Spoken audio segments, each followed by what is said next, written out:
your picture on a coin and you wanted that coin to circulate and for people to hold it and appreciate it, you had to make that coin out of gold. And then in the early 20th century, this is kind of the central argument of the fiat standard, by switching to an easy money,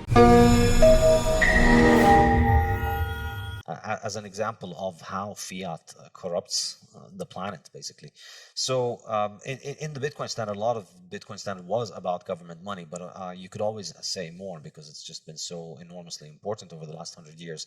So in the fiat standard, I take the same kind of analytical lens that I used in the Bitcoin standard to look at Bitcoin, which was, when I started writing that book, it was this obscure thing that only a bunch of weirdos on the internet had heard about. And I tried to kind of come at the same, with the same kind of lens at the fiat system, and trying to ignore all the hoopla of a century of propaganda and academic work. Yeah, well, sorry, your discussion already has made me aware of all sorts of axioms of my thought that I didn't know I had. So, for example, I basically just accepted, in some sense, on faith, the idea that money is the government's, fundamentally. The money, I know we all have our money and we own it, but it's a state construct. That's why each country has its own currency. And so one of the functions of the government is to deal with money.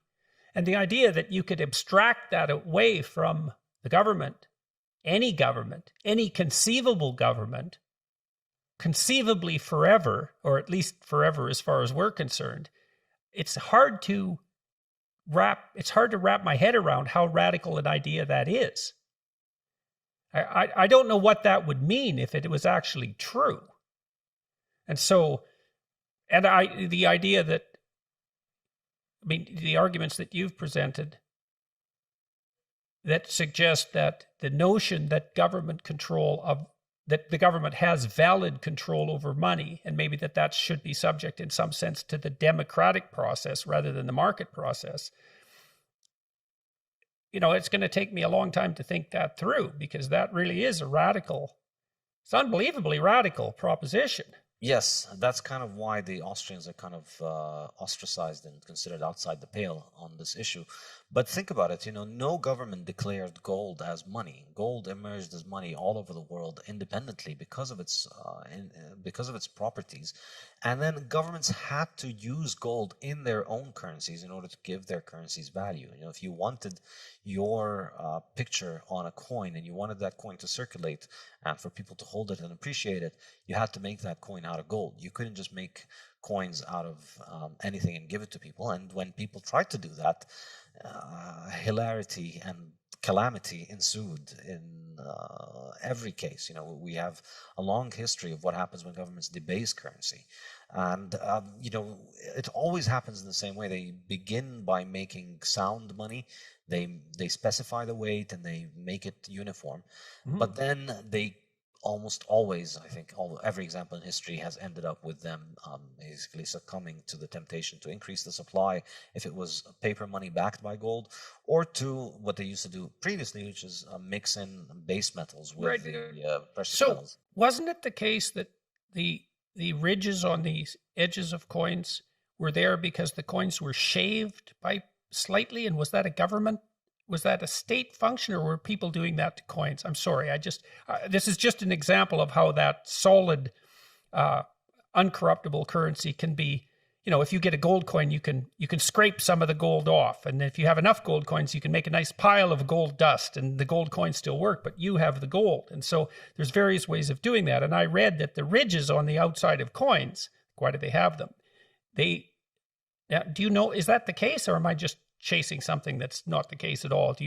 I think I've heard stories like that. Yeah, there's so many stories historically of governments finding creative ways of debasing their currencies. The most common one is, oh no, some people are making fake currency, so give us all of your currency so we can mint it again into a new form so that we can make sure that it's right. And then you get your currency back, and then it has 5% less gold than it used to have. That was kind of the quantitative easing that they did before, and that they take some of that gold for themselves. So that temptation has always been there, and Bitcoin is essentially the most powerful defensive technology against that.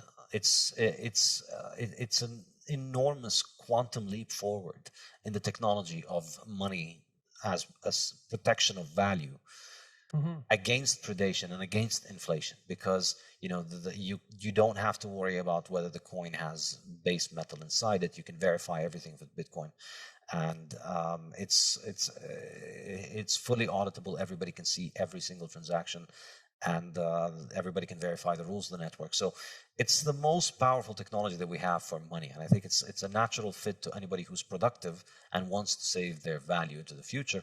And it's not just a fit for them. I think the beautiful thing about it is that it's a great reward for them. It's a great reward for those people to go and save into the future. And this is why I think Bitcoin is so transformative to the individual, because it gives you a better way of saving for the future. And I think this is something I discuss extensively in the Bitcoin Standard. I think that's highly related to the time preference of individuals, which is an enormously important topic. So historically, all throughout human history, we're always moving to a harder money because we're looking for a better form of money. And that culminated by the end of the 19th century with everybody in the world being on the classical gold standard. Basically, the entire planet was on the same currency. One money chosen on the market, very hard to produce, holding on to its value, offering anybody in the world the ability to save for their future, essentially for free. You get paid in the coin, you keep the coin safe, and then 20 years later, that coin is not only held on to its value, it's likely appreciated more, because in those 20 years, we've made more cars, more houses, more apples, more oranges, more everything, but we haven't made a lot more gold. So the gold coins remains valuable. And so historically, you see this has coincided with a decline in interest rates, which from the Austrian perspective is a measure of time preference. Time preference is what determines the interest rate. And time preference is the degree of discounting for the future. So effectively, as long as we're using harder and harder money, we're being able to provide for the future better. And that's reducing our uncertainty of the future. Now you can be fairly confident that the money that you worked for today, that you can save it and it'll be there for you in 5 years' time. Well, you start thinking more about yourself in 5 years' time. And as our technology for money has improved, and as our ability to save has improved, our time horizon has expanded. Our time preference has dropped. We start thinking more and more about the future. That encourages us to save more, to invest more, and then that leads to capital accumulation, which leads to the increase in productivity. And I think the whole world was basically lowering its time preference until the early 20th century.